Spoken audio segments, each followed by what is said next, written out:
Here are 3 mistakes I made when I first started knitting. Number 1 is buying way too many knitting needles. My tip for you is skip the straight needles, go straight to getting circular needles because they're much more versatile and they're also easier to knit with, especially if you're knitting something heavy. And as for the length of your circular needles, I would go for the shortest length, the in-between length, and a really long one. Another tip is figure out what kind of yarn you want to use for most of your projects and then buy the size of needles that will best match that yarn. Mistake number 2, and this is kind of a controversial topic, not making a gauge swatch. Now that I've been knitting for quite some time and I've made some pieces that needed specific measurements, I definitely see the importance of making a gauge swatch. I promise you, making a gauge swatch is absolutely crucial if you want to make something that will fit you perfectly. And think about it this way, the amount of time it takes to make this tiny square will be shorter than the amount of time it will take for you to frog an entire project because the measurements are wrong.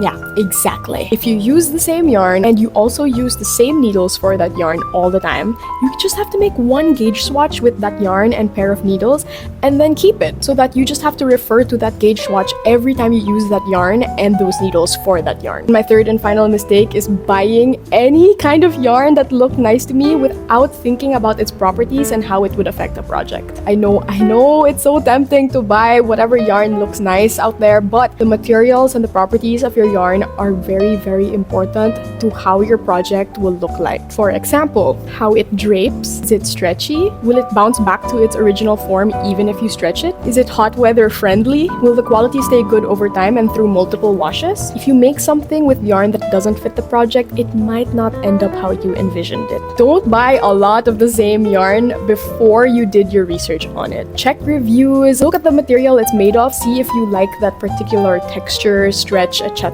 And if you're capable, I suggest buying one skein of every yarn you're curious about so that you can see it in person, touch it, feel it, make a swatch with it before you buy a lot of that one particular yarn. And that's it. Those are the 3 mistakes I made when I first started knitting. I hope this video was informative and you won't make the same mistakes as me. But at the end of the day, you're allowed to make mistakes because mistakes are what help us learn. If you guys have any questions, you can leave them in the comments and I'll answer them as best as I can. See you guys in the next video. Bye!